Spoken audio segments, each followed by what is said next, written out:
Bom dia a todos. Sejam bem-vindos à teleconferência de resultados do segundo trimestre de 2025 da Porto. Informamos que a apresentação está sendo gravada e traduzida simultaneamente para o inglês. Os slides apresentados estão disponíveis para download no nosso site de RI. For English, please press the interpretation button located on the bottom right side of your Zoom application and choose Audio in English. For those listening to the conference call in English, there's an option to mute original audio in Portuguese by clicking on Mute Original Audio. Após o encerramento da apresentação, daremos início à sessão de perguntas e respostas. Orientamos que envie seu nome e empresa através do ícone de Q&A no botão inferior de sua tela. Por padrão da dinâmica, seus nomes serão anunciados para que façam sua pergunta ao vivo.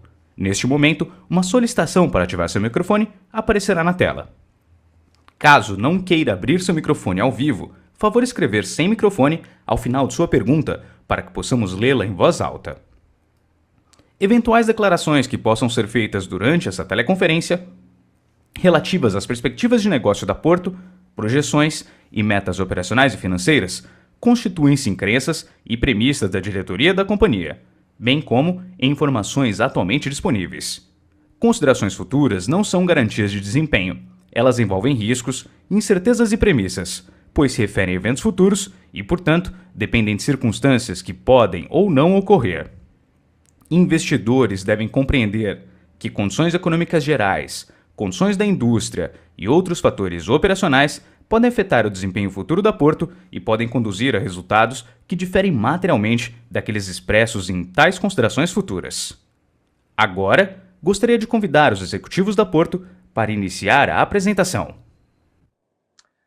Olá, muito bom dia a todos. Meu nome é Paulo Kakinoff e é uma satisfação estar com vocês nessa manhã para apresentar os resultados do segundo trimestre de 2025 da Porto. Estão também conosco o Celso Damadi, nosso CFO, o Domingos Falavina, diretor de Relações com Investidores, além dos CEOs das nossas verticais de negócio, e o Head da Porto Asset. Acreditamos que a cultura de busca permanente pela melhor experiência no atendimento aos nossos clientes é o que nos trouxe até aqui nesses 80 anos de história da Porto e o que nos levará adiante. É muito gratificante ter um universo de 18 milhões de pessoas que confiam no nosso cuidado com o bem-estar, a saúde e o patrimônio delas e de suas famílias. Alinhados a essa visão, apresentamos resultados que refletem a nossa estratégia de diversificação e de fortalecimento das 4 verticais de negócios do ecossistema Porto. Assim, gostaria de destacar o resultado do segundo trimestre de 2025, que começa com uma receita de 10 bilhões de reais, crescimento de 12% em relação ao mesmo período do ano passado, e a maior receita na nossa série histórica até aqui. Um lucro líquido de 878 milhões de reais, 50% de crescimento em relação ao segundo trimestre de 2024, performando um ROAE de 24,6%, um crescimento de 6,2 pontos percentuais. Quando nós olhamos o resultado agrupado do semestre, temos um crescimento em relação à primeira metade do ano passado, de 13% na receita, totalizando 20 bilhões de reais, um lucro líquido de 1,7 bi, crescimento de 38%, e o ROAE de 24%, também um crescimento de 4,5 pontos percentual.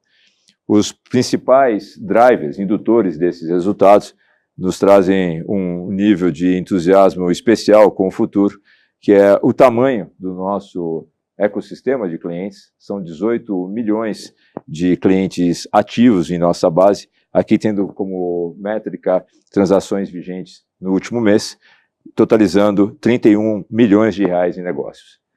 Olhando as verticais individualmente, nós temos como principais destaques um crescimento de 8% na quantidade de itens negócios da seguradora, totalizando 16,5 milhões, e uma queda de 2,1 ponto percentual na sinistralidade, atingindo o patamar muito saudável de 50,4%.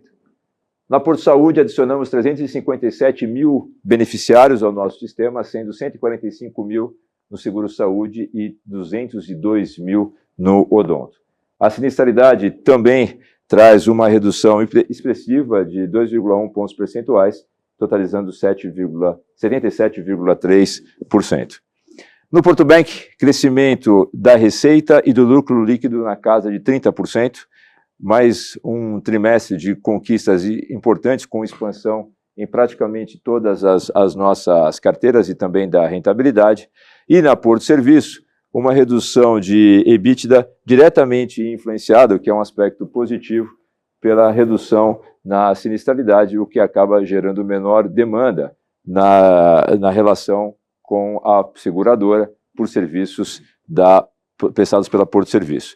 E uma margem EBITDA de 16,2%, uma redução de 0,7 ponto percentual em relação ao ano passado. Para detalhar um pouco mais os resultados do segundo trimestre, queria convidar o Celso Damadi para assumir a apresentação. Celso, por favor. Obrigado, Caqui. Obrigado. Bom dia a todos. Agora eu vou passar alguns detalhes desse nosso resultado do segundo trimestre. Como o Caqui mencionou, nossas receitas crescem 12% no trimestre, né? Então, a gente vem muito impulsionado pela carteira do Seguro Saúde, o banco, a própria vertical de seguros crescendo bastante também, no Vida Empresarial, e o automóvel com crescimento de 3%, crescimento de 3% em itens e crescimento de 3% em prêmio. O automóvel cresce um pouco menos porque o prêmio de risco do automóvel também tem ficado muito estável. Então, o prêmio médio do automóvel tem ficado estável. Então, o ROE do automóvel, eu vou detalhar daqui a pouquinho também, um ROE muito saudável para esse trimestre e para esse semestre, na volta de 22%. Então, por isso que a seguradora cresce um pouco menos aqui, 4,7%, alcançando 5,4 bilhões. A Porto Saúde cresce 27%, com um crescimento interessante de vidas que o Caqui colocou aqui atrás, e um prêmio médio crescendo também. E a Porto Bank crescendo 29%, quase 30% no trimestre. A Porto Serviços reduz 1,8%, porque, como o Caqui mencionou, ela presta serviço para a Porto Si e a frequência tem caído, tem ajudado na sinistralidade do automóvel. Então, no consolidado, essa queda de receita para nós, ela é muito bem-vinda nesse sentido. As outras operações fora o Grupo Porto cresce 12% no semestre, as outras operações de receita. Aqui, falando um pouco de retorno, tivemos um retorno de 21%, em todas as unidades de negócio nesse trimestre, e quando a gente olha o semestre, acima de 23%. Destacando a Porto Seguro com um crescimento de ROI também, 31% de ROI, 22% no saúde, lembrando que aqui tem uma sazonalidade do trimestre, mas mesmo com essa sazonalidade, 22% de ROI, muito estável, Porto Bank com 28% e a Porto Serviços com 21%. O ROI de 25% no consolidado. Aqui vale destacar que nós tivemos um crescimento na margem operacional no trimestre de 25%, uma margem operacional no semestre de 13%. Este crescimento de margem operacional é oriundo de redução de sinistralidade em seguros, em saúde, redução de despesa administrativa também em todas as verticais de negócio. Então a gente tem uma manutenção de índices de comissão, de despesas operacionais e uma redução de sinistro IDA. Este lucro também é oriundo de outras operações com prejuízos no trimestre passado e no semestre passado, como Mobitech e Tecfácil, que esse ano a gente trabalha com 0 de prejuízo, então tem aqui um ganho operacional. Resultado financeiro crescendo também, nossa base de aplicação financeira cresce, o CDI médio cresce, então a nossa rentabilidade financeira, tanto das operações ligadas à reserva, como nossos ativos livres, também sobe, então isso ajuda o nosso resultado de forma significativa, e também tivemos uma redução da taxa efetiva de imposto de renda.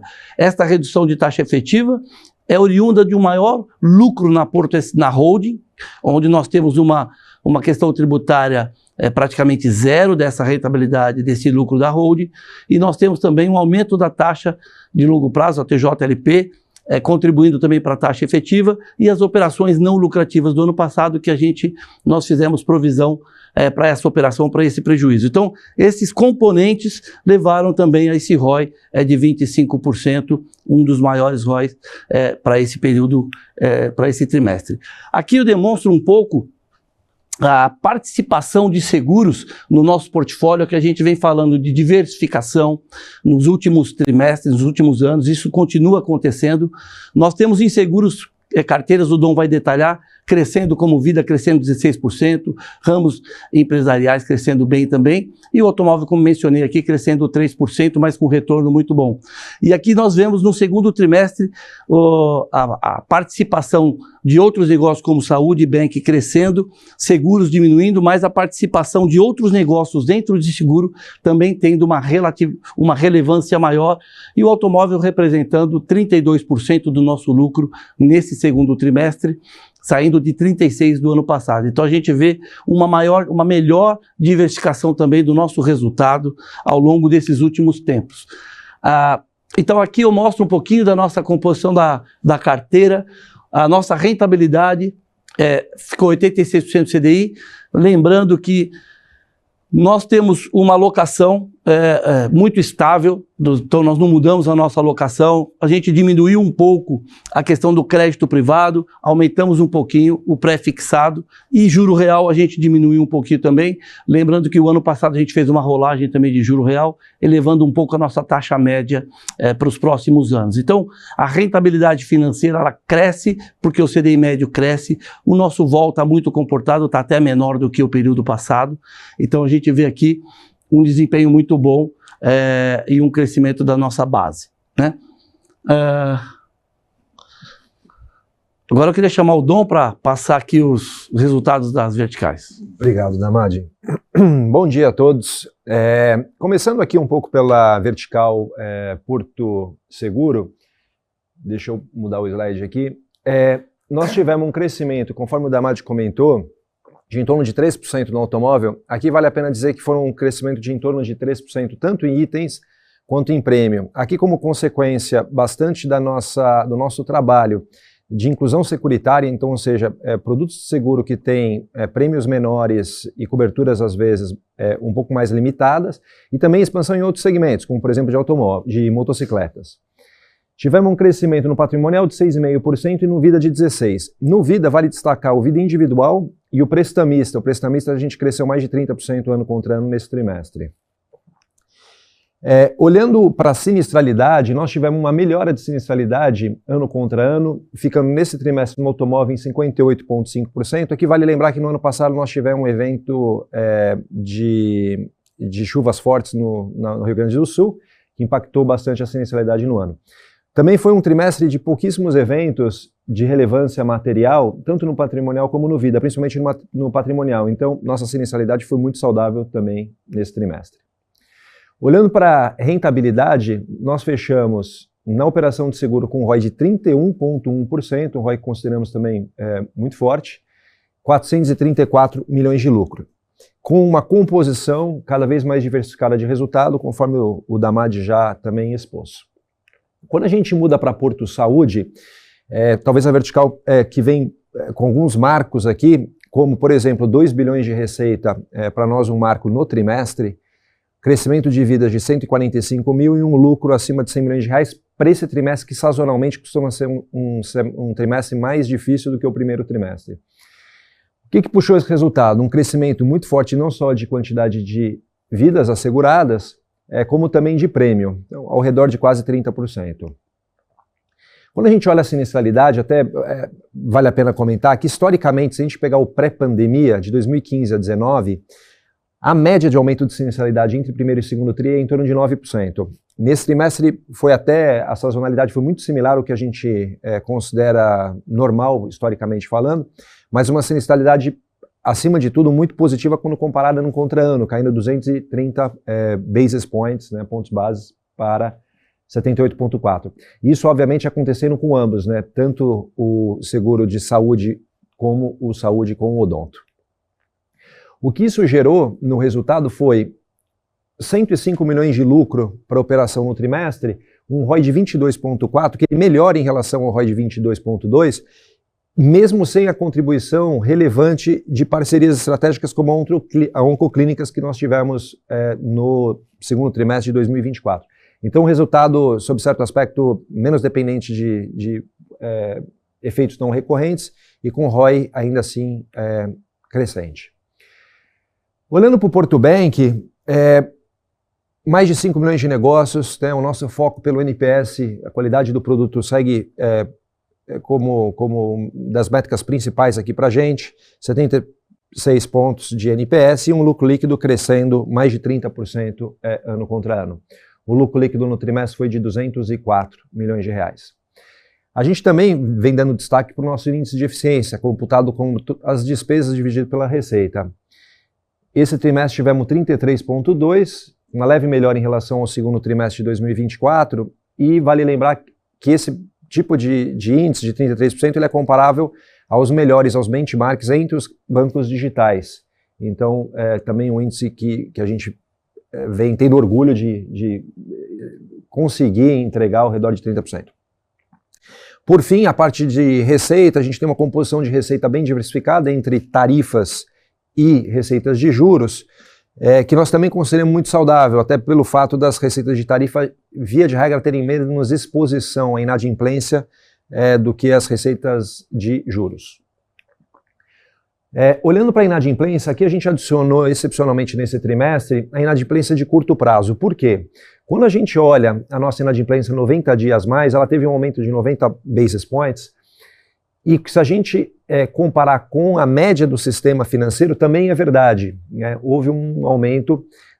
Para a gente, eu estimo, nós estimamos também para o sistema, bastante como consequência do reconhecimento dos juros, ou o accrual de 60 para 90 dias. Então nós decidimos abrir nesse trimestre o 15 a 90 para mostrar que não notamos, pelo menos até o momento, uma piora ou nenhum tipo de desvio de comportamento relevante dentro das nossas safras. Por fim, o crescimento de carteira foi de 18%, acelerando versus o trimestre passado, com contribuições bem importantes do empréstimo, aqui até Car Equity, e do cartão de crédito também crescendo bastante ano contra ano. Passando pela Porto Serviço, aqui já foi bastante explorado pelo Caqui e pelo Damad, mas a sinistralidade menor na seguradora acabou gerando uma receita menor para a serviços, mas acho que talvez o mais importante é que tanto a parceria estratégica quanto o B2C, os canais digitais, vem crescendo muito. 12%, os canais digitais mais de 100%, apesar de uma base pequena. O nosso intuito desde o começo, que era a diversificação maior e a dependência menor da Porto Seguradora como cliente, ela segue sendo verdade. 76,5% como a seguradora, caindo para 75,9%. Olhando o ROI, também temos uma melhora de ROI de 21,9% para 22%, com resultado líquido de aproximadamente 57 milhões de reais. Falando do guidance aqui, acho que talvez uma temática importante, dentro da operação de seguros, nós estamos bem aderentes ao centro do guidance, não vislumbramos nenhuma necessidade de mudança. Onde nós revisamos o guidance foram, no banco, o crescimento muito forte no primeiro semestre, tanto operacional, crescimento de carteira, conforme a gente expôs, vindo muito saudável, crescimento no consórcio vindo também forte, como o accrual de 60 para 90 dias, nos motivou a aumentar o intervalo de crescimento para 20% a 28%. Estimamos que o crescimento maior de receita no primeiro semestre, ele vem por um efeito de modelagem, e por um efeito de carrego, trazendo também uma perda de crédito maior que vai ser capturada também no segundo semestre. Então mexemos no intervalo de 1,9 para 2, mas mantivemos o intervalo na parte de cima de 2,3 bilhões. Por fim, índice de eficiência, 32% a 34% também revisado. Na Porto Saúde, o crescimento de prêmio super aderente ao centro, porém a sinistralidade vem se provando melhor do que o que a gente antecipava no começo do ano, ou melhor dizendo até ao redor do primeiro trimestre. Então nós revisamos para 73% a 78%.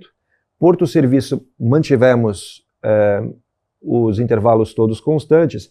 E aqui, eu gostaria até de gastar um pouquinho mais de tempo, a nossa receita financeira acumulada já no primeiro semestre está em torno de 750 milhões de reais. Tem dois itens aqui que nos fazem crer que o intervalo oferecido no começo ainda se mantém como a melhor estimativa nossa. São eles. Nós tivemos um IPCA aproximadamente de quase 2% no primeiro trimestre. Quando a gente compara semestre a semestre, a nossa expectativa hoje é de um IPCA talvez de abaixo de 0,5% no terceiro trimestre ou no primeiro trimestre do segundo semestre de 2025. Como nós temos uma carteira de aproximadamente 5 bilhões de ativos, essa diferença de IPCA, ela já jogaria a conta, tudo mais constante, em 50 até 80 bilhões de reais em receita financeira. Além disso, nós estamos olhando muitas oportunidades de investimento para garantir ou para travar uma receita financeira, um yield melhor para 2026, e se a gente continuar vendo essas oportunidades, talvez a gente tome a decisão de fazer um giro, como nós já fizemos, que também está embutido dentro do nosso guidance, ou seja, uma rodada de carteira de ativos para travar um yield que nos interesse no segundo semestre.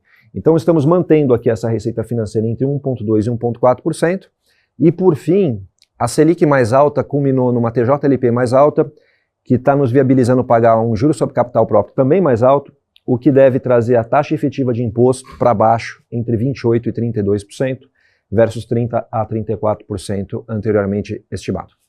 É isso, gostaria de abrir para perguntas e respostas. Obrigado. Iniciaremos agora a sessão de perguntas e respostas. Lembrando que para fazer perguntas, envie por favor seu nome e empresa através do ícone de Q&A localizado no canto inferior de sua tela.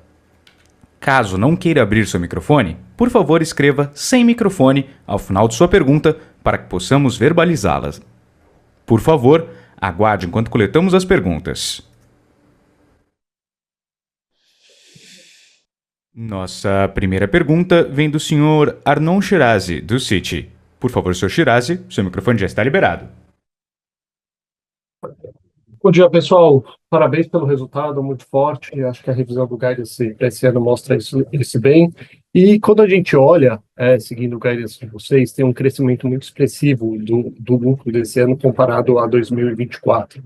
Agora, minha pergunta fica para 2026. O que a gente pode esperar de 2026? Acho que é possível sustentar um crescimento do lucro contínuo, acho que pode ser acima de double digits. Sei que vocês vão colocar o guidance aí para o quarto trimestre do ano que vem, mas tentar explorar um pouquinho mais de onde deve vir esse possível crescimento. Se você acha que deve ser da parte de saúde, ou a combinação de um todo, ou se tem alguma parte que deve vir mais fraca. Obrigado. Arnon, bom dia. Obrigado pela pergunta. Eu vou procurar responder até aonde é possível, né, do ponto de vista da observância aí regulatória. A gente tem visto que o crescimento da Porto está se sustentando fundamentalmente em duas dimensões, né, super generalizando.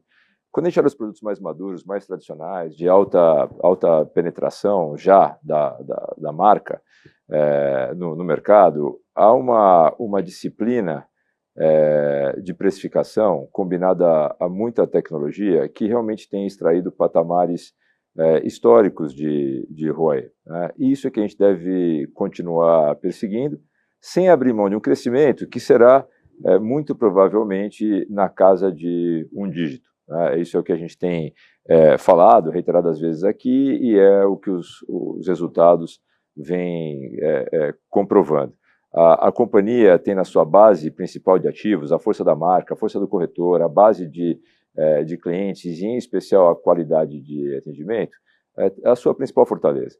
Preservar isso num patamar muito saudável de resultado, eu acredito que é a missão número 1 da organização e que a gente, felizmente, vem conseguindo entregar.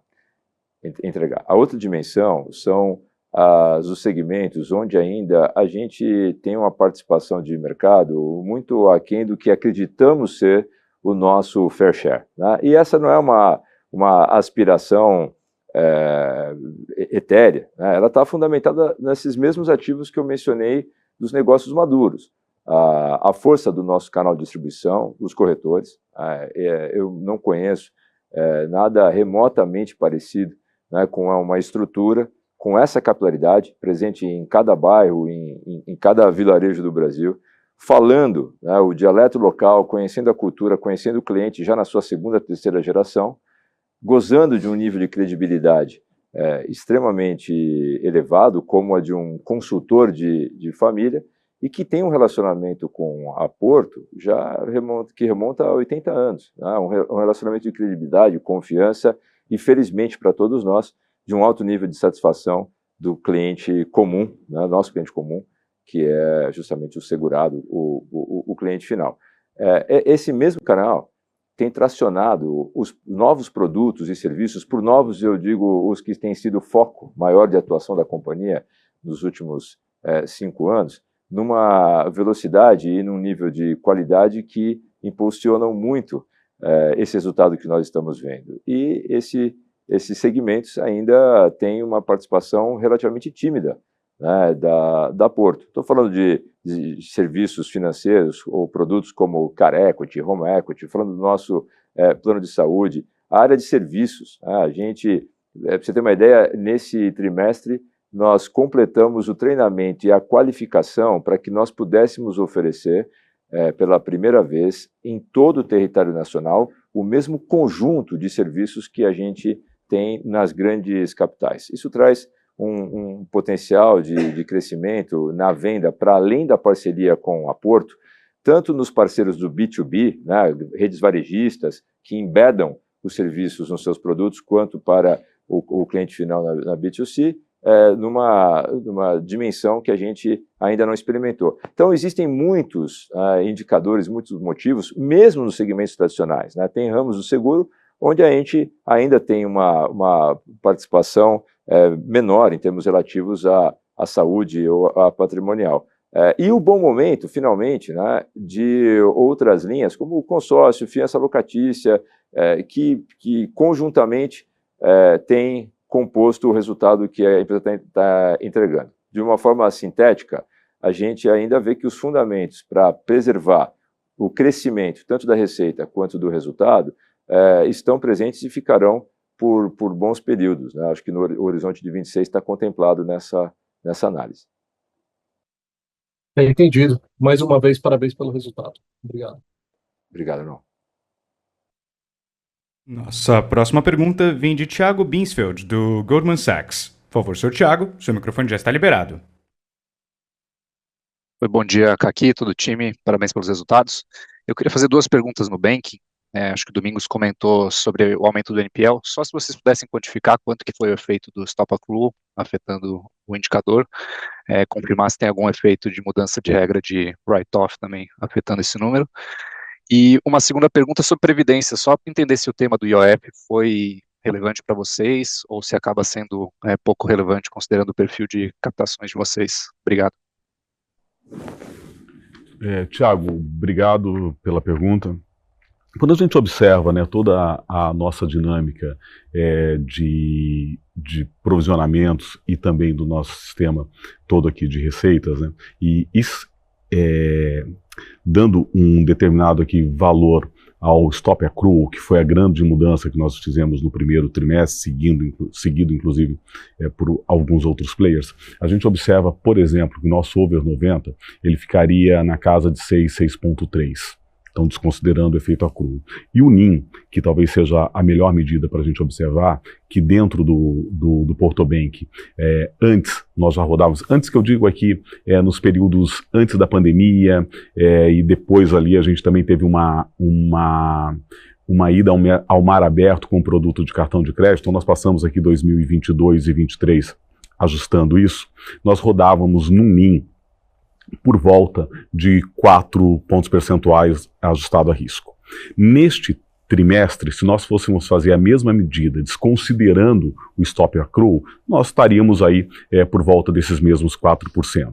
Nos últimos trimestres, a gente vem numa recuperação importante do NIM. Então, se eu desconsiderar o stop accrual, do quarto trimestre para o primeiro trimestre, a gente teria crescido 0,5 no NIM, e mesmo do primeiro trimestre para o segundo trimestre, nós continuaríamos crescendo 0,2, tá? Então, a gente entende que esse foi o impacto. Não tivemos nenhum tipo de alteração na política de write-off, tá?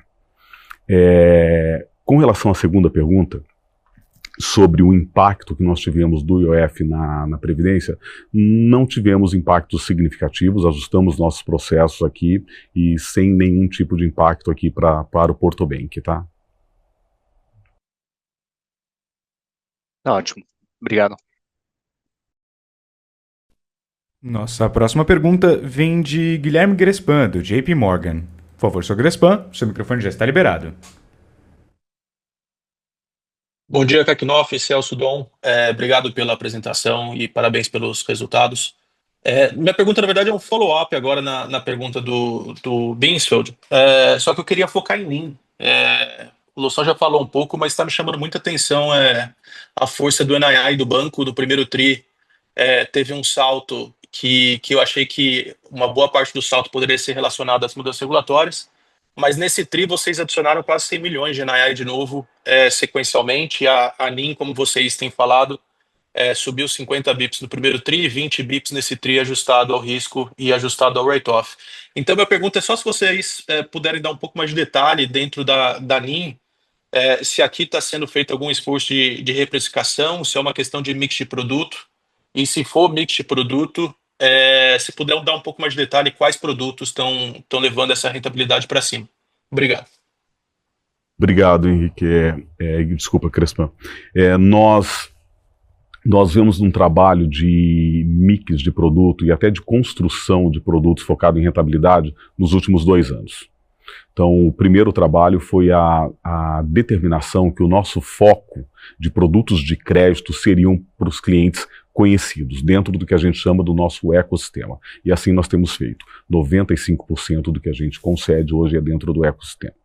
Além disso, nós identificamos também uma oportunidade importante do crescimento de liberação de negócios de financiamento, de empréstimos para clientes que têm o carro, que é o Car Equity que a gente tem feito. Só para você ter uma ideia, nos últimos meses nós tivemos a inversão do que a gente liberava de financiamento e hoje a gente libera no Car Equity, cerca já de 70 milhões por mês. Então a mudança de mix na parte de financiamento, onde a gente reduziu, onde nós não temos ali uma concorrência tão boa no balcão do financiamento, e alteramos a estratégia para produtos com maior rentabilidade, é natural que faça com que a nossa margem cresça e assim foi feito. No cartão de crédito também, nós tivemos um ajuste, principalmente no nosso bloco de parcelamentos de faturas, onde nós ajustamos precificação também. Então, basicamente, um mix dos produtos de empréstimos e financiamentos associado à mudança no cartão fizeram com que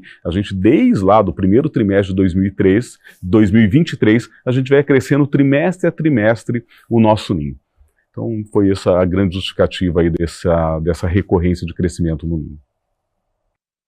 E olhando para frente, só um follow-up rápido, Loução. A gente deveria esperar a expansão de NIM no segundo semestre também, ou já está no patamar, como você falou, próximo do histórico, que deveria ter uma estabilização? Olha, a gente não dá guidance aqui tão específico assim, né? A gente acredita que os patamares que a gente já teve no passado são patamares que a gente vai perseguir aqui, e a gente está chegando num patamar bastante saudável e rentável da carteira. Tá claro, obrigado. Nossa próxima pergunta vem de Henrique Navarro, do Santander. Por favor, senhor Henrique, seu microfone já está liberado. Bom dia a todos aí, parabéns pelo resultado. A gente tem visto uma desaceleração no crédito para veículo por parte dos bancos, né? A mensagem dos bancos é que isso deve entrar nessa desaceleração um pouco mais forte para o segundo semestre. Assim, financiamento de veículo é importante para vocês, você acaba deixando a frota mais jovem, uma frota mais jovem ela acaba tendo mais seguro, né, mais penetração. Como é que vocês estão vendo isso impactando os prêmios de seguro, né? Seguro veicular é algo como metade aí dos prêmios da Porto, e como é que a gente deve ver essa dinâmica para 2026? É um crescimento de prêmio de seguro veicular que deve ficar próximo de flat? O que vocês podem comentar sobre isso? Obrigado, pessoal. Bom dia, Rivaldo Leite. Olha, no histórico nosso, esse impacto ele é bem pequeno, tá? Nunca até em momentos de maiores dificuldades, em relação à frota, você não tem assim um impacto relevante. Então, eu acredito que essa sequência permaneça, ou seja, não vejo assim que tenha algum impacto relevante nisso. Ok, obrigado. Se puderem dar uma luz de crescimento de carteira de prêmios de veículo para 2026? Boa, a gente está sem guidance aqui, mas eu vou tentar te ajudar um pouquinho na pergunta anterior, né? E como a Porto tem várias áreas de negócio, agora a resposta fica um pouco mais multifacetada. Do total nosso de carros assegurados, menos de 10% tem 1 ano, né? Faz tempo que eu não olho os dados, mas eu estimo que algo entre 60% a 70% seja financiado. Então, assim, se o volume de originação dos bancos, por hipótese, né, cair 5%, 10%, você estaria pegando menos de, né, seria 6%, 60% e de 10%. Seria coisa de bips, né, 30, 40 bips talvez. A nossa frota ela é muito dispersa entre vários anos, né, então a gente não vê isso tanto. E o outro lado é o seguinte, a gente até colocou na apresentação o nosso crescimento de consórcio de automóvel. Uma restrição ao crédito para financiamento, na verdade, está ajudando no consórcio automóvel. Acho que o Loução deve saber esse número até melhor que eu. Eu acredito que a gente deve estar crescendo algo em torno de 30%, 40%, talvez até mais no consórcio ao automóvel. Então, enfim, o impacto ele é multifacetado. Para 2026, a gente ainda não tem guidance, infelizmente. Henrique, o principal indicador para a gente, né, do quanto a dinâmica do setor automotivo é indutora de geração de prêmio, é realmente o volume absoluto de vendas da indústria. A derivada dessa que poderia afetar é a mudança de mix, mais venda para o segmento de locadoras, que é um segmento já bastante significativo do total, em detrimento da venda no chamado varejo. Isso não está acontecendo, né? A gente tem um nível de estabilidade e a indústria está mostrando uma boa dinâmica, assim como as opções de alguma forma de financiamento para aquisição também, né, funcionam como uma espécie de vasos comunicantes. O Dom muito bem citou uma eventual substituição, né, do financiamento direto por outros instrumentos, como é o exemplo do consórcio. Então, não há nenhuma indicação também para a gente, no horizonte visível, de uma mudança significativa nessa dinâmica. Eventualmente, até um nível de competição e de oferta no mercado brasileiro de automóveis resultante de toda essa discussão tarifária no mundo, pode ter uma compressão deflacionária de preços de automóveis justamente pela oferta, né? Eu acho que esse é o maior até risco, uma preocupação da indústria como um todo, mas acabaria favorecendo o nosso setor à medida em que teríamos um volume de vendas maior de automóveis. Essa é uma hipótese, né? Uma possibilidade aí no curto prazo. Tá, muito claro, obrigado. Nossa próxima pergunta vem de Antônio Ruete, do Bank of America. Por favor, Sr. Ruete, seu microfone já está liberado. Bom dia, pessoal. Muito obrigado aqui pelo tempo de vocês. Duas perguntas aqui do meu lado, se eu puder, uma em alto, explorar um pouquinho aqui o tema de competição, porque a gente viu aqui por 2 tris já seguidos os prêmios, os written premiums de alto, né, estáveis ou em relativa queda, tri a tri. Enquanto isso, a gente continua vendo um pequeno aumento de frota, pelo menos, né? Então, se puder discutir o que isso acaba refletindo de competição, seria ótimo. E uma segunda, aqui em saúde, olhando também, se puder, pela questão do ticket, né? A gente vê que continua entregando um bom crescimento de prêmios em linha com guidance, né? Só que a gente acaba vendo cada vez menos um aumento de ticket aqui. E aí eu entendo que isso reflita o mix de produtos, né, o foco nos produtos de menor ticket. Aí se puderem explorar um pouquinho esse tema no sentido de daqui para frente, né, então a gente já atingiu em termos de mix dentro da carteira um nível mais próximo ao que vocês esperavam, os produtos de menor ticket devem continuar crescendo acima dos outros? Isso aí, seria ótimo. Muito obrigado, pessoal. Olá, Antônio, bom dia. Ultimamente, o nosso risco ele vem estável e o nosso prêmio médio também. Isso é um pouco de consequência a gente, como o Dom citou, a gente vem numa pegada de inclusão securitária muito forte. Então, a gente vem selecionando alguns riscos com prêmio médio menor, mas com uma rentabilidade muito boa. Então, essa conjuntura traz essa dinâmica de continuar muito forte com a pegada em resultado e se mantendo o prêmio de risco e o prêmio médio estável. Essa combinação que nos leva a esse crescimento de 3%. Bom, Antônio, obrigado pela pergunta.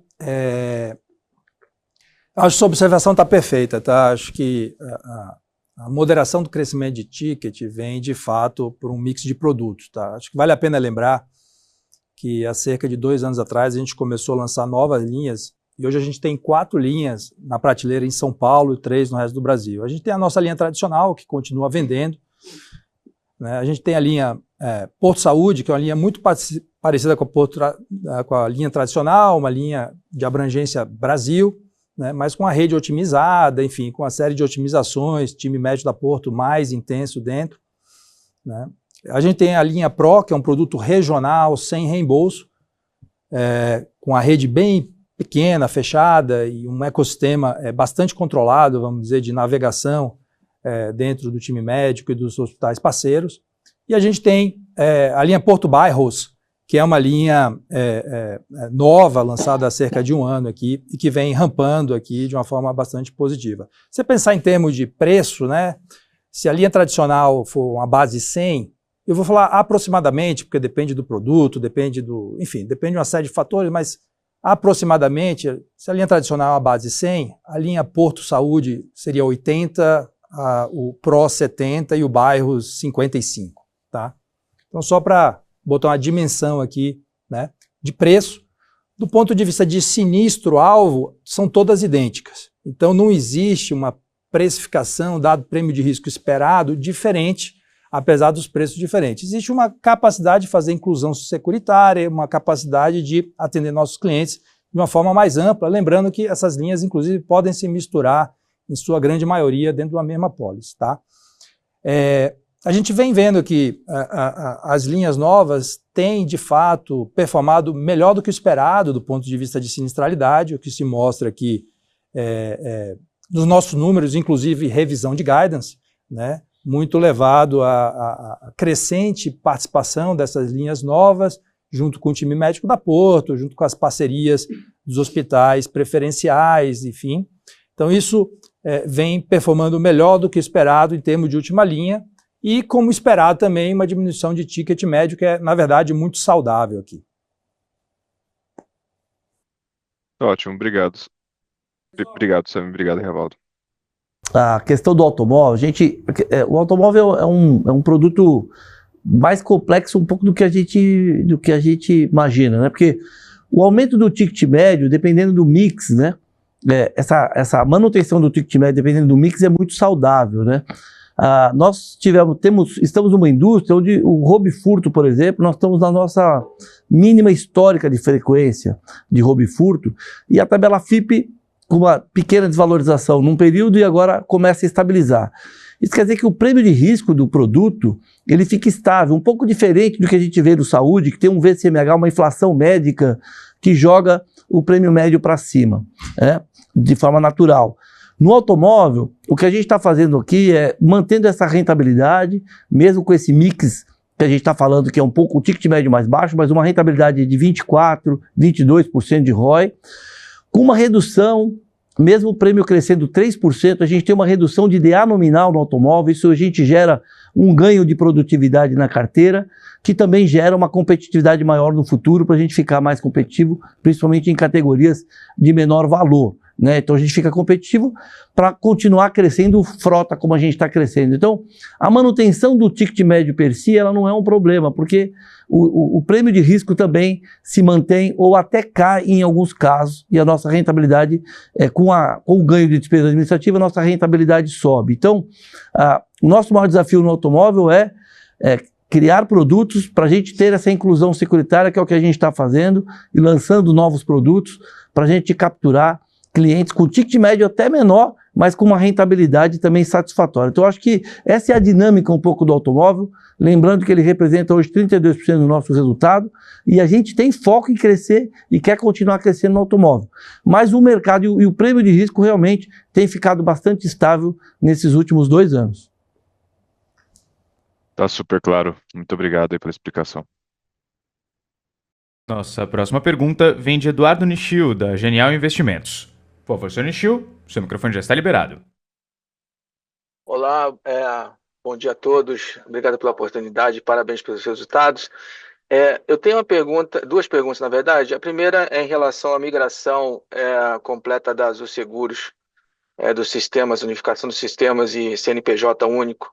Se vocês estão esperando uma melhora de eficiência, já se vocês têm como compartilhar as metas de melhora de eficiência, enfim, melhoras de UX, se pudessem compartilhar com a gente o que vocês esperam em termos de agilidade também.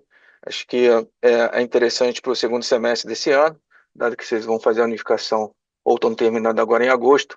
E aí a minha segunda pergunta é em relação ao guidance, meio que follow-up das perguntas anteriores.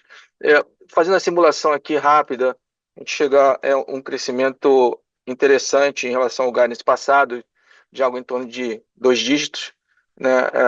Estamos aqui chegando a 3,5 bilhões de reais de lucro no midpoint, tá? O que representa aí um crescimento de lucro de 31% ano a ano e um ROI de quase 24%. E aí a minha pergunta, assim, dado o andar e enfim, você tem aí sistemas novos, você tem a rotação aí de papéis para um cenário financeiro melhor em 2026, se dá para expandir esse ROI, né, nos próximos trimestres e talvez mais no longo prazo, dado que vocês estão caminhando aí para um crescimento nas unidades que tem um ROI maior. Interessante, esse TRI, até o mix ajudou bastante, esse trio, o bancos e o bank e seguros até surpreenderam bastante ali em termos de rentabilidade. Bancos é o mais estável entre eles, né? Mas, enfim, o mix tem ajudado vocês nessa jornada de crescimento. Se você pudesse falar um pouquinho mais do ROI sustentável que vocês vislumbram, eu agradeço. Obrigado. Nishio, bom dia. Quanto à integração dos sistemas, como você citou mesmo, agora em agosto termina, né? Nós avaliamos aqui como uma implantação muito boa, está sendo um sucesso, com ganho em sistemas, ganhos em DAs, mas tudo isso eu acho que vem um pouco mais e vai ficar um pouco mais claro a partir dos próximos anos. Se você observar nossa DA, ela já tem uma pequena redução nesse ano. A tendência é a gente continuar melhorando um pouco e muito em cima dessa sinergia criada com uma plataforma única, com um sistema único e também melhorando bastante os nossos números de NPS. Comentando aqui um pouco, Nishio, do ROI, a gente não tem guidance, infelizmente, de ROI de longo prazo, né? Mas o jeito que a gente pensa aqui um pouco, acho que é o mesmo jeito que todas as financeiras pensam, é o prêmio de risco em relação, né, à taxa básica de juros, né? Então a gente vem comentando que a gente trabalha para tentar ter um ROI acima de 20%, hoje a gente está com uma Selic de 15%, então os ROIs, né, o custo de capital nosso e médio da indústria, ele acaba sendo mais alto, você coloca um prêmio de risco em cima dele, e aí a gente acaba atingindo esses ROIs. O mix, você tem razão total, a gente vem crescendo operações com ROI, não só interverticais, como você comentou, mas intravertical também, né? Quando a gente olha, por exemplo, dentro da operação de seguro, esse trimestre o que mais cresceu 16% foi vida, né? Seguido por P&C, né? Por propriedade. Esses têm ROIs, na média, historicamente falando, maiores que o automóvel, eles vêm crescendo mais. Então, existe uma questão de mix que joga a favor, e o seu ponto está certíssimo, interoperações e intraoperações também. Mas é muito difícil a gente cravar porque vai depender do cenário competitivo, do cenário econômico, por aí em diante. Com relação ao resultado que você chega, depois a gente pode bater linha a linha, mas talvez algumas coisas você esteja usando um pouco mais para cima do meio do range do guidance. E aí talvez você esteja chegando num lucro até um pouco acima. Mas a gente depois compila o que os analistas todos chegarem de sell-side, a gente divide com vocês se interessar para ver um balizamento dessa expectativa. Nishio, eventualmente uma contribuição, né, para o trabalho que vocês fazem de reconhecidamente alto valor contributivo, né, para o mercado, de procurar projetar em mais longo prazo. Eu acho que uma olhada mais aprofundada na nova dinâmica de sazonalidade do grupo, que tem uma diversificação e um peso mais equilibrado entre os negócios, pode ser interessante, né? De um lado, o que a gente tem visto é que, felizmente, as variações de sazonalidade entre as 4 verticais acabam de alguma forma se completando, né? Você deve ter observado isso nos últimos trimestres. Tem uma variação importante, significativa, mas elas não estão casadas, né? Esse descasamento é o que acaba trazendo uma certa linearidade no nosso crescimento do resultado tri contra tri. A gente vem, tanto em receita quanto em lucro, né, mantendo uma linha de crescimento que, olhada à distância, é quase que linear, né, mas ela tem variações importantes dentro das verticais de negócio. Então, acho que uma aprofundada nisso pode ser interessante, especialmente porque, com o menor peso relativo do auto, se tem uma prevalência menor da sazonalidade típica do automóvel.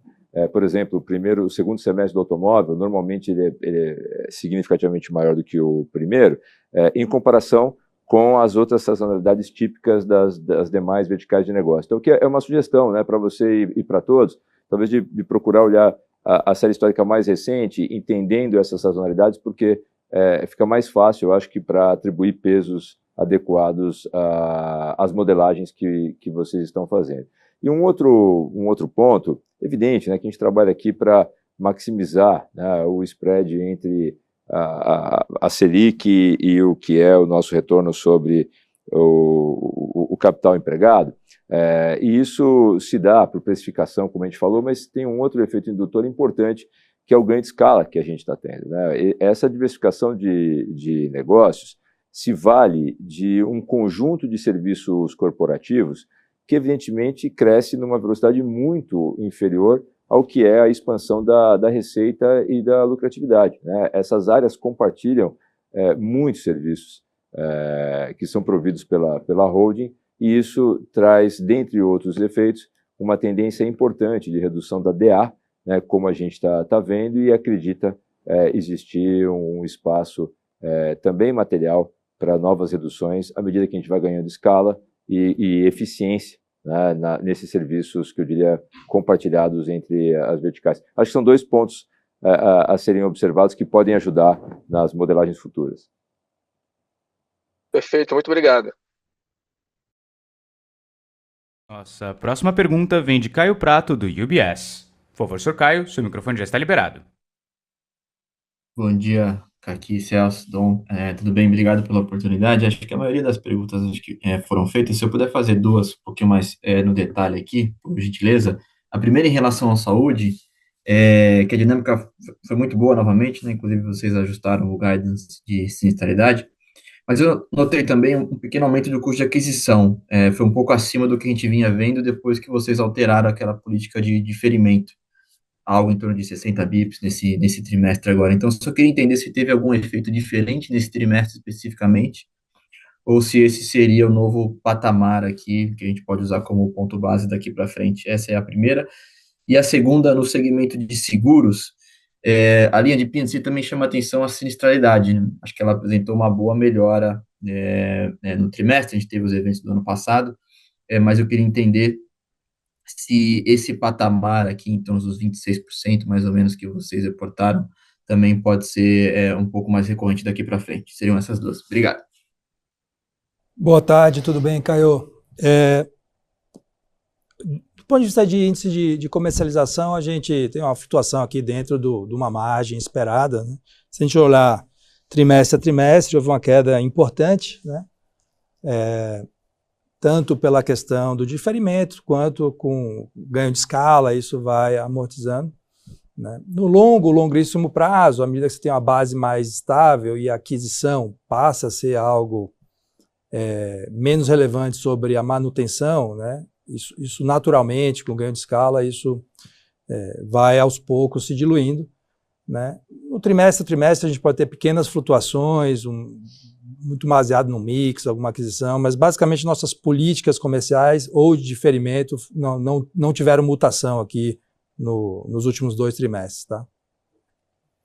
Olha, Caio, se a gente pegar o histórico, realmente já vem de resultados bons há um bom tempo.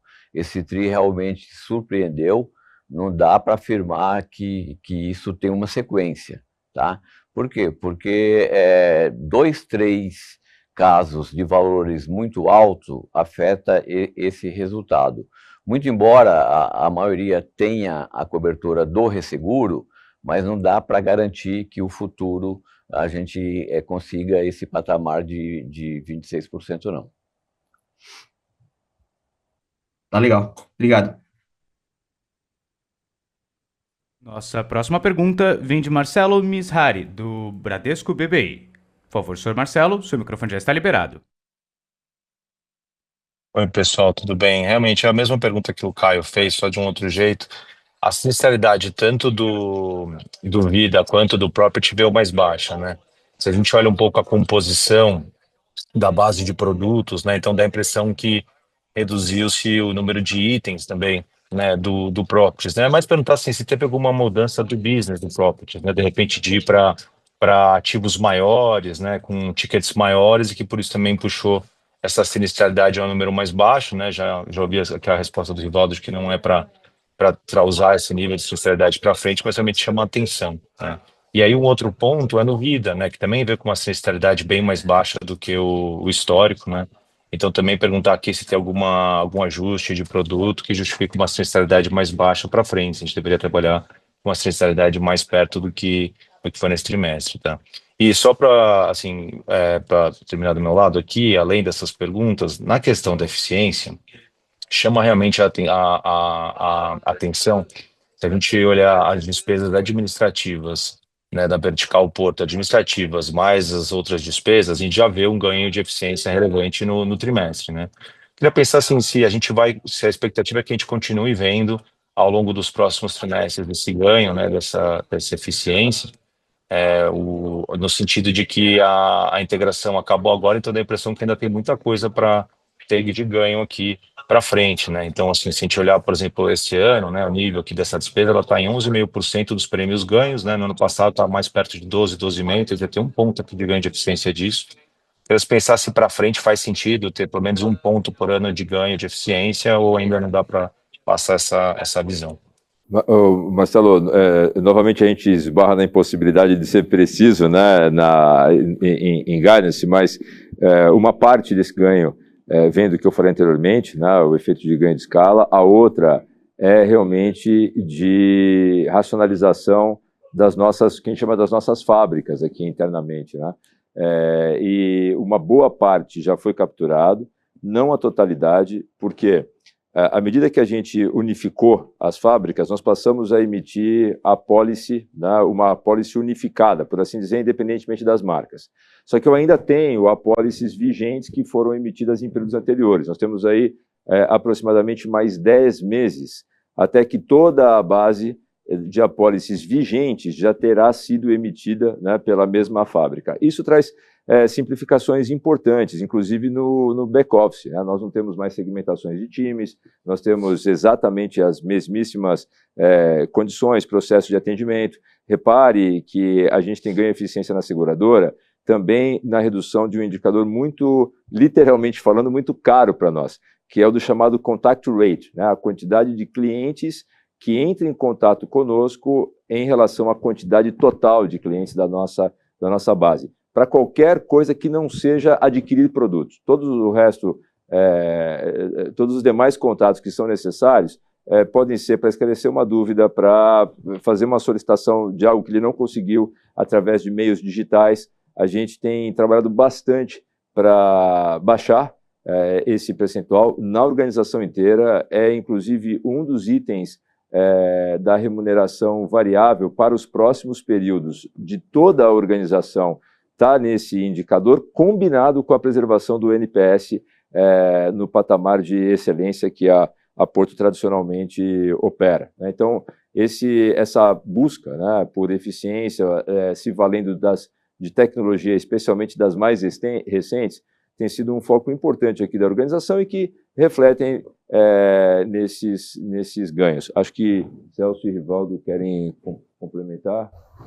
Eu quero complementar em relação às questões do empresarial e do Vida.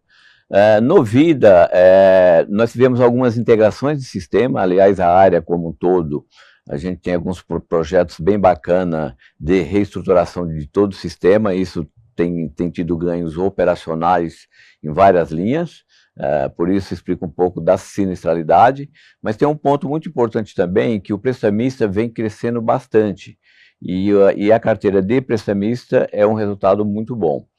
Quanto ao empresarial, Marcelo, não teve mudança nenhuma de sistemas, tá? De produtos. Eu acho que a gente tivemos um TRI muito bom também, porque não foi muito chuvoso, não teve grandes incêndios. O demais é como eu falei na resposta anterior. Marcelo, o guidance de seguros, o Dom comentou ali que nós estamos mantendo, né? Então, assim, essa sazonalidade que a gente tem hoje, essa diversificação de produtos, ela pode acontecer num trimestre, não acontecer no outro. A gente entende que a manutenção do guidance é importante para seguros, né? Como o Kaki comentou, no ganho de produtividade em seguros, a gente está falando muito de despesa administrativa, e nós também nós juntamos no passado e também estamos acabando de migrar a fábrica da Itaú também. Então não é só Azul, nós estamos com 2 migrações sendo feitas, né? E o nosso, como o Nishio perguntou, do UX, né? A experiência do corretor conosco tem melhorado muito, porque ele trabalhava com 3 sistemas e agora está trabalhando com um sistema só, tanto de pré-venda quanto de pós-venda. Isso traz realmente um ganho de experiência melhor para o corretor e para o cliente, mas também uma redução e ganho de escala de despesa administrativa. Então, e também tem um ganho marginal aí que a gente não comentou, mas se vocês olharem no release está lá também, que é uma redução de patrimônio, de necessidade de CMR também na seguradora, porque quando eu junto isso tudo no CNPJ, eu tenho uma diversificação maior, e por exigência de capital, eu tenho uma exigência de capital um pouco menor, porque eu tenho um portfólio mais diversificado num CNPJ só. Isso ajuda também no ROI, isso ajuda a gente poder alocar mais recursos na holding. Na holding eu tenho uma questão tributária, de isenção de imposto, porque eu tenho uma TJLP bastante relevante lá, tenho prejuízo fiscal lá 100% provisionado, então a gente vai usando, isso vai dando impacto econômico e financeiro. Então eu acho que é um conjunto de coisas também que traz de benefício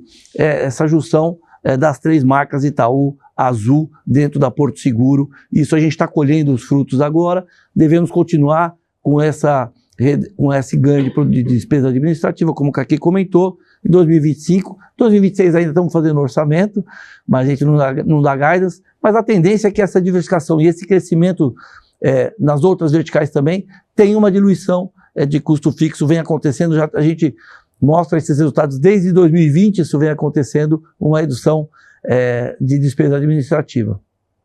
Tá bom? Obrigado, pessoal. Parabéns pelos resultados. Nossa próxima pergunta vem de Daniel Vaz, do Safra. Por favor, senhor Daniel, seu microfone já está liberado. Olá, pessoal, bom dia. Parabéns pelos resultados. Excelente aqui, comprovando, né, toda essa execução do projeto que vocês colocaram há uns anos atrás das verticais. Eu queria 2 do meu lado também. A primeira, resultado financeiro, né? Você manteve o guidance, né, de 1.2 a 1.4 bi. Acho que você pega o primeiro semestre, está um pouquinho acima de 750 milhões, né? Ou seja, se a gente analisar isso, fica até acima da sua conta alta, e fazendo uma conta bem simples aqui, com esse saldo de 13 bi que você tem, CDI médio aí de quase 14,5% por ano, teria que ser alguma coisa até abaixo de 80% de CDI para você se manter na range. Então, acho que tentar entender um pouco o que parece ser um conservadorismo, né, nesse resultado financeiro do guidance, e depois, se vocês puderem comentar no Bank, né, dessas oportunidades que a gente já ouviu em algumas horas vocês falando sobre o canal das autorizadas, e vocês conseguirem fazer essa parte de gestão de recebíveis, e o quanto que a gente pode esperar, né, um timing razoável para a gente poder começar a capturar um pouco dessas oportunidades e transformar em resultado. Obrigado. Olá, Daniel. Obrigado pela pergunta. Bom, com relação ao nosso resultado financeiro, conforme o Dom já trouxe na parte anterior, a gente tem uma carteira importante de juro real, marcado na curva, onde o indexador IPCA ele é muito relevante, né? E você teve, principalmente no primeiro trimestre desse ano, um número bastante alto, quer dizer, a gente hoje estima o IPCA terminando o ano por volta de 5%, sendo que mais de 60% desse número já foi feito nesse primeiro trimestre. Então, naturalmente, essa alocação já carrega para o segundo semestre uma redução de receita nessa linha. Como a gente mostrou, estou falando de 40% da nossa carteira. Então, isso compensa boa parte do nosso CDI mais alto nesse segundo semestre que você também trouxe no seu ponto de vista. Então, além disso, a gente tem eventuais marcações que a gente possa vir a fazer com relação à nossa alocação. Então, isso a gente fez ao longo do ano passado, então essa nossa opção está sempre à mesa. Mas, de um modo geral, é isso. Acho que o peso maior dessa nossa porção, nossa carteira, fica mais... tem um índice mais fraco para esse segundo semestre. Tá? Então, as compensações deveriam vir de outras alocações, principalmente em bolsa, mas que a gente entende que o guidance, principalmente considerando essa possibilidade de alguma rolagem, a gente continua com ele mantido. Sobre a parte do todo o ecossistema, né, que nós temos falado bastante, do ecossistema envolvendo o PJ aqui dentro da companhia, nós temos trabalhado em especial nos projetos de tecnologia, bem como em testes de produtos e aceitação das diversas cadeias, né? Falando um pouco, talvez, da cadeia de corretores de seguros, hoje nós já temos implantado isso e nós temos liberado aí por volta de 20 milhões, por exemplo, de capital de giro para corretores, e estamos desenvolvendo outros produtos. Na questão de desenvolvimentos, né, e para oficinas especificamente, tanto o nosso centro automotivo quanto para as oficinas de reparo, o que nós temos feito? Enquanto nós aguardamos a conclusão da parte de tecnologia, nós temos feito teste de aderência com cada um dos perfis. E aí os testes têm demonstrado um potencial bastante interessante. Temos hoje 14 oficinas já fazendo a antecipação de suas maquininhas dentro do Portobank. Isso é importante a gente falar que quando a gente fala de maquininhas é um fluxo externo ao fluxo próprio gerado da companhia dentro dessas oficinas, né? Nesse movimento também a gente tem apresentado, obviamente, o capital de giro. Das maquininhas só de antecipação de maio para cá, que a gente começou a testar de maneira bastante manual, já foram mais de 1 milhão de antecipação que nós fizemos. Dentro de capital de giro também a gente produziu quase 3 milhões dentro desse ecossistema de teste, e a gente tem então uma perspectiva de conclusão dos principais habilitadores de expansão disso agora no segundo semestre. É fundamental que nós tenhamos a conta PJ como um bank, como base para essas transacionalidades de produtos de crédito. A gente tem trabalhado nisso, bem como também na reformulação do nosso cartão PJ para sustentar toda a parte de dia a dia ali das pequenas e médias empresas. Então, como a gente já havia falado talvez nos primeiros trimestres desse ano, este ano de 2025 é o ano onde a gente prepara toda a infraestrutura e testes de colocação desses produtos para o mercado de maneira escalável, tá? Ótimo, obrigado, pessoal. Parabéns de novo pelos resultados. Nossa próxima pergunta vem de Marcelo Mishari, do Bradesco BBI. Por favor, senhor Marcelo, seu microfone já está liberado. Oi, pessoal, desculpa, na verdade, obrigado por dar mais uma oportunidade de fazer perguntas. Não ficou claro para mim a explicação sobre a provisão e sobre a inadimplência. Na verdade, a gente viu uma inadimplência mais alta no trimestre, né, o 15,90 mais curto, mas o mais longo maior, e a gente viu a provisão um pouco maior, né? Você entendeu um pouco assim, o que vocês estão vendo de qualidade de carteira? Eu entendo que o 15,90 está melhor, mas assim, qual que é a lógica do 90 dias está piorando? É alguma mudança, né, que veio, é o write-off mais alongado por causa da 4966, ou então assim, o que a gente está vendo de portfólio que está deteriorando? Já visto até que se a gente pensar que o perfil da carteira está indo para um perfil menos arriscado, né, um perfil mais defensivo. Então, eu queria entender um pouco aqui a lógica e até pensar para frente. Eu vi que o guidance não teve nenhuma alteração, né, no vídeo de provisão, mas só entender um pouco o que vocês estão vendo de asset quality. Obrigado. Boa, Misa. Vou tentar explicar de uma maneira super simplificada aqui, depois a gente pode fazer um deep dive offline também. Mas vamos por hipótese aqui dizer que a gente tem, por hipótese não, né, nós temos uma carteira de cartão de crédito que é super relevante, né, mais de 15 bi. A gente acruava juros, vamos usar por hipótese uma média de taxa do Banco Central entre 10% e 15% ao mês, né? A gente acruava juros até o dia 60, o segundo mês, né? A gente passa a acruar até 90 dias. Nem 100% desse cartão, como você conhece super bem no mercado, vai ser de fato capturado e não vai se tornar inadimplência. A gente tem uma política pública de, quando a gente está olhando, quando o mercado olha INAD em 90 dias, você está olhando a INAD entre ela entrar em 90 dias e ela sair, né? Nós write-offamos com 540 dias, é público. Então, se você for pensar, conforme essa carteira ela vai acruando, você vai tendo, né, no primeiro trimestre, um mês a mais de juros e isso vai arrastando, certo? Esse um mês a mais de juros, ele vai se tornar uma inadimplência de 90 dias, provavelmente no final do segundo trimestre. E aí você vai arrastando isso mensalmente. Ele só vai sair da INAD em 90 dias, tudo mais, eu não estou falando de provisão, né, pensando só no balanço. Ele vai sair no 540, no 500º, 40º dia, né, ele vai ficar lá até 540 dias. Então essa INAD de 90 dias ela sobe. Por isso que a gente abriu o 15 a 90 dias, que ele não é impactado por essa diferença de accrual, e ela mostra, na verdade, até uma melhora de 20 basis points. Então assim, economicamente falando, direcionalmente falando, a gente não está vendo não uma piora de safra, pelo contrário, as safras novas, desde 1 ano e meio atrás, 2 anos atrás, quando o Loução fez com que o mar aberto se representasse de 20 e poucos por cento para 5% apenas na nossa originação, as safras elas vêm melhorando. O lifetime value delas, o payback e a inadimplência, basicamente todas as métricas. Essa questão da INAD de 90 dias, ela é de fato poluída por uma questão de accrual, que e não é só um trimestre, porque ela entra no 90 dias de novo, ela vai ficar até o 540. Então a gente vai ter esse efeito meio que distorcido da receita, da INAD subindo, mas para o ano como um todo, o guidance que a gente colocou, ele segue válido, né?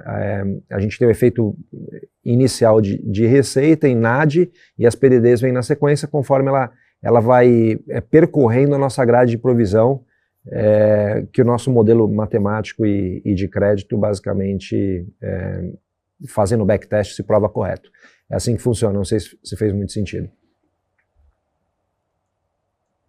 A gente revisou o guidance da banda mais baixa de perda de 1,9 para 2, né? Então, é claro que a banda mais